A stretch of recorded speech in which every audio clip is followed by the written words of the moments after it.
হরে কৃষ্ণ কৃষ্ণ কৃষ্ণ হরে হরে, হরে রাম রাম রাম হরে হরে।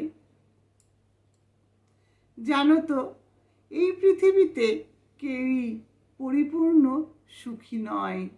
সৃষ্টিকর্তা সকলের জীবনেই কিছু না কিছু অসুখ দিয়ে রেখেছেন। কেন জানো?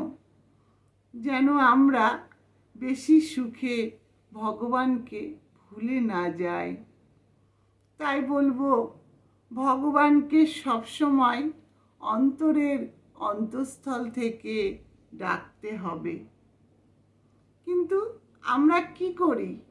যখনই বিপদে পড়ি তখনই আমরা ভগবানকে বলতে থাকি, হে ভগবান তুমি আমাকে রক্ষা করো, হে ভগবান তুমি আমাকে দয়া করো। কিন্তু এটা করলে হবে না, কারণ ভগবানকে অন্তরের অন্তঃস্থল থেকে ভালোবেসে ডাকতে হবে। তবেই তো ভগবান আমাদেরকে কৃপা করবেন।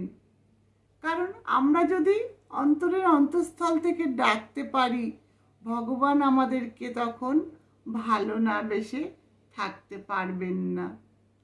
তাই বলবো, যখনই বিপদে পড়বেন তখন ডাকবেন তা নয়, বিপদ আসার আগেই, অর্থাৎ সময় থাকতে ভগবানকে ডাকতে হবে।